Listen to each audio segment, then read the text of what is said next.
আমার বাসার খালার স্পেশাল রেসিপিগুলোই আপনাদের সাথে শেয়ার করব।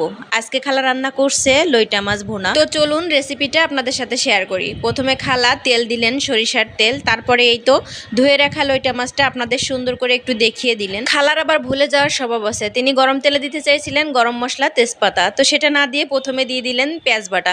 তো সমস্যা নাই, তিনি একে একে গরম মশলা, তেজপাতাও দিয়ে দিলেন, সাথে দিয়ে দিলেন আদা রসুন পেস্ট। তো সুন্দর করে একটু নাড়াচাড়া দিয়ে তারপরে একটা টমেটো দিয়ে দিলেন।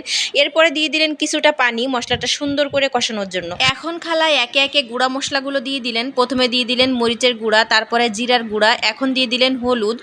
এখন সুন্দর করে নাড়াচাড়া দিবে, তবে লবণটা দিতে ভুলে যাননি, কিন্তু লবণ দিয়ে দিছিল, কিন্তু সেটা স্কিপ হয়ে গেছে। তো স্বাদ মতো লবণও দিয়ে দিয়েছিলেন খালা। তারপরে লইটাগুলো দিয়ে সুন্দর করে নাড়াচাড়া দিয়ে ঢেকে দেবে। তবে বলে রাখা ভালো, লইটা মাছে কিন্তু কোনো পানি লাগে না, যথেষ্ট পরিমাণ পানি বের হয়, সেটা দিয়ে রান্না করা হয়ে যায়। তো দেখেন রান্না হয়ে গেছে, শেষ পর্যায়ে ধনিয়া পাতা